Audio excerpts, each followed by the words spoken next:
1,000 drones, launched simultaneously, traveling in formation, each one costing less than a second-hand car, and every single one of them aimed at the most expensive, most powerful warship ever constructed.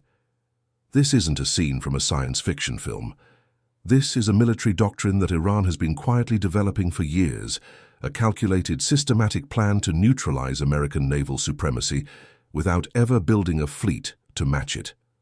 By 2026, this doctrine may be ready, and if it works, it won't just change a battle. It could permanently redefine who controls the world's most critical waters, and how. To understand why the swarm matters, it helps to understand the problem Iran has been trying to solve for decades.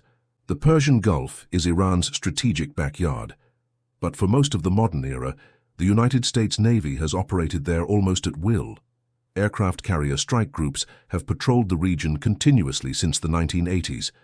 When Iran has pushed back, through speedboat harassment, mine-laying, or missile threats, the response has always had a simple answer: overwhelming conventional force.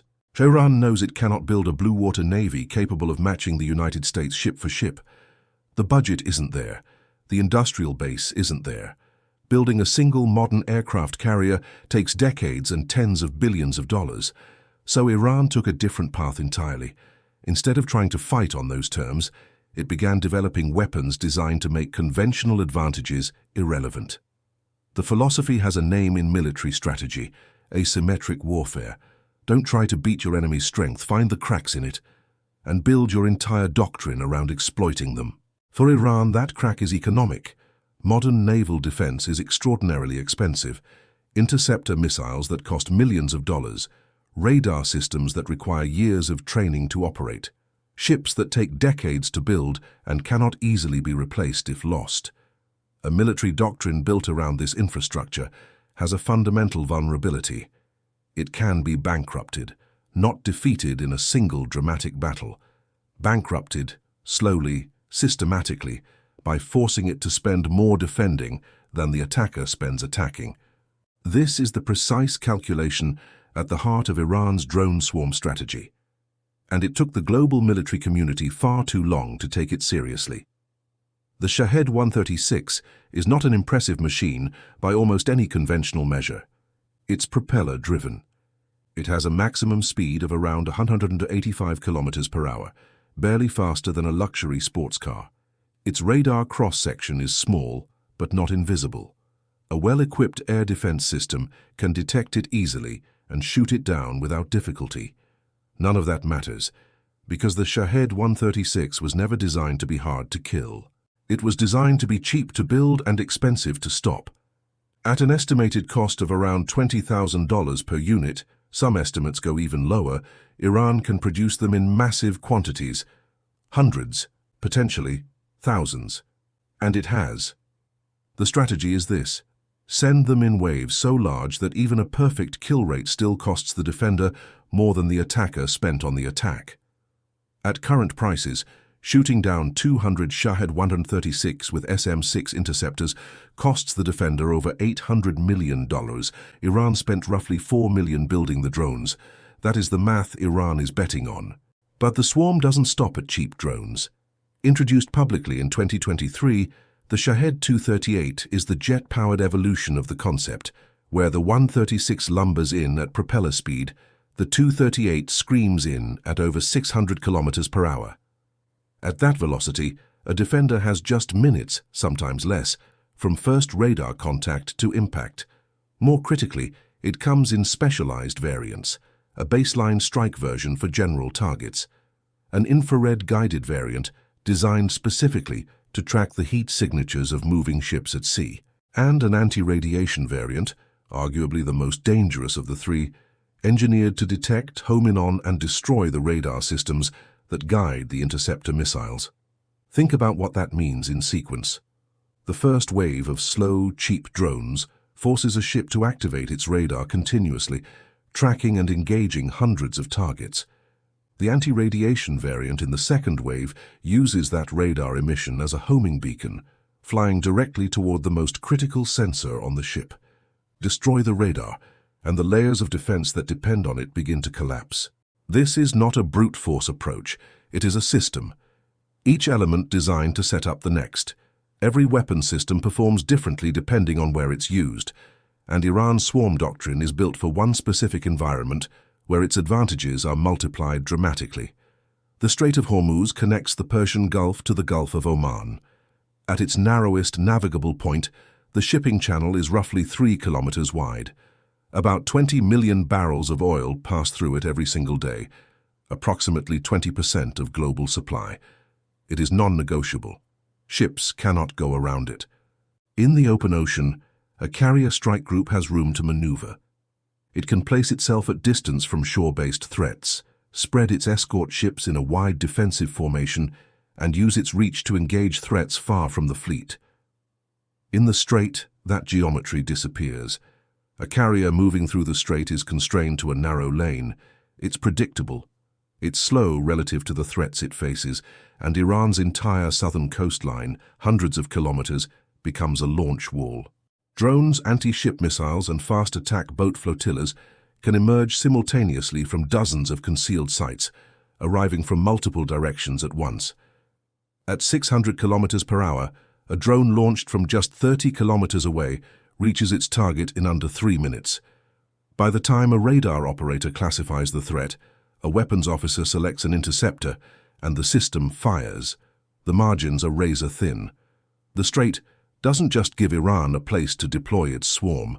It turns the swarm into something qualitatively different, harder to track, harder to intercept, and arriving from directions that stress the defensive formation from every side simultaneously.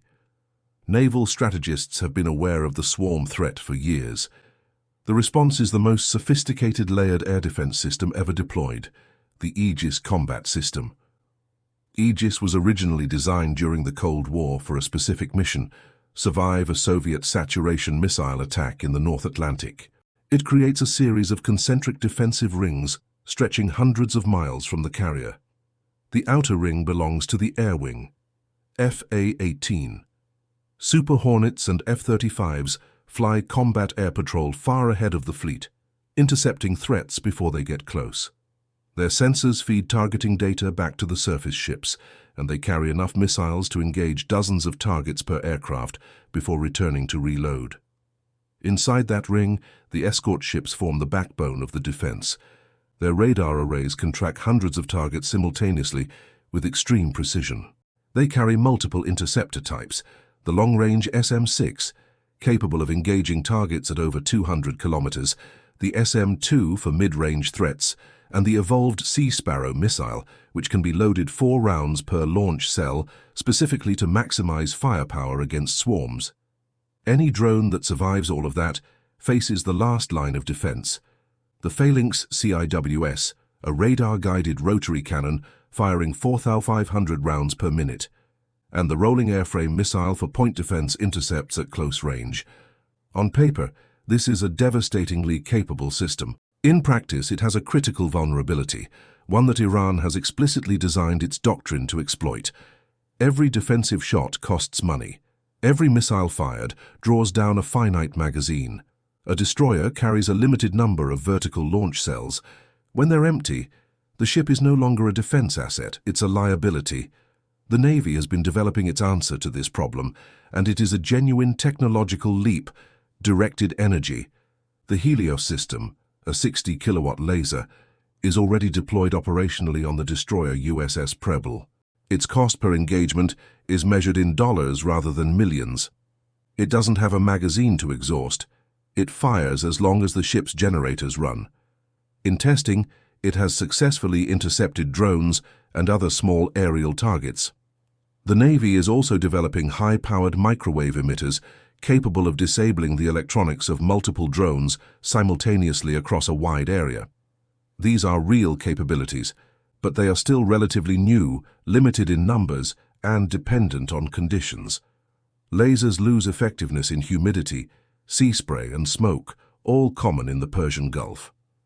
And in a 1,000-drone scenario, even a highly effective directed energy system faces a rate of fire problem against a sufficiently large and coordinated attack. The race between the swarm and the defense is genuinely unresolved. A carrier strike group has entered the strait on heightened alert. Intelligence has warned of unusual activity at Iranian coastal sites. Land-based missile defense batteries are active in the region. Additional aircraft have been pre-positioned at regional air bases. The fleet is as ready as it can be. From the Iranian side, the operation has been months in preparation. Hundreds of Shahed-136 have been moved to distributed coastal sites under cover of darkness. Shahed-238s are fueled and ready. Fast attack boat flotillas are staged at multiple harbors. Land-based anti-ship missile batteries are locked and waiting. Wave 1 begins. 200 Shahed-136 rise from the coastline across a 100-kilometer front. The radar aircraft circling above the fleet picks them up immediately. Aegis destroyers go to work. Interceptor missiles ripple out in rapid succession. Fighters scramble, engaging targets at the edges of the swarm. The defense is effective. Most of the first wave is destroyed, but the cost is real. The escort ships have burned through a significant portion of their most numerous interceptors. The fighter squadron is cycling back to the carrier to rearm, a process that takes time. Wave 2 launches before the reload is complete. 100 jet-powered Shahed-238s, low altitude, fast, splitting across multiple attack vectors. Some are heading for the ships, others are tracking radar emissions, hunting for the Aegis arrays. The fleet shifts to its more expensive interceptors. The laser system engages, efficiently, methodically, one drone at a time. A cluster of 6 drones breaks through the final defensive layer. 2 hit an escort destroyer. The ship doesn't sink, but its primary radar array is destroyed. A second destroyer, repositioning to cover the gap, exposes its own radar to an anti-radiation drone that had been circling and waiting. 2 holes now exist in the defensive envelope. Wave 3 is already on the way. Iranian fast attack boats surge from 3 separate harbors simultaneously. Land-based anti-ship missiles launch from sites along the coast, aimed directly at the gaps created by the drones. The remaining destroyers are firing their last long-range interceptors. 2 missiles are intercepted. 1 is not. The carrier is not sunk. It is damaged. It withdraws. But the strategic outcome is already achieved. The Strait of Hormuz, for the first time in decades, is effectively closed to naval power projection. Not because the fleet was defeated in a conventional sense, because the cost of staying became too high. This is precisely the outcome Iran's doctrine was designed to produce. This is a simulation, not a forecast. A real attack of this scale would face obstacles that no model fully captures: command failures, coordination problems, intelligence leaks, and the sheer unpredictability of combat. The defenses are formidable. Directed energy weapons are a genuine game-changer. The Aegis system has been continuously upgraded over decades, specifically because the threat environment evolves. But the doctrine itself has already done something that cannot be undone. It has forced a fundamental reassessment of what naval power means in the modern era. Iran has built a weapon that doesn't need to win to win. It needs only to make the cost of opposition unsustainable, economically, politically, strategically. The era of unchallenged naval dominance through conventional supremacy is facing a structural test unlike anything it has encountered before, not from a rival superpower, not from a technologically peer competitor, from mathematics, from geography, and from thousands of small machines that cost almost nothing to build. The future of conflict at sea may not belong to whoever builds the most powerful fleet. It may belong to whoever masters the arithmetic of the swarm first. Has the drone swarm permanently changed the calculus of naval power, or will technology and training find an answer before it's ever truly tested? Drop your analysis in the comments, and if this breakdown was worth 10 minutes of your time, the subscribe button keeps more content like this coming.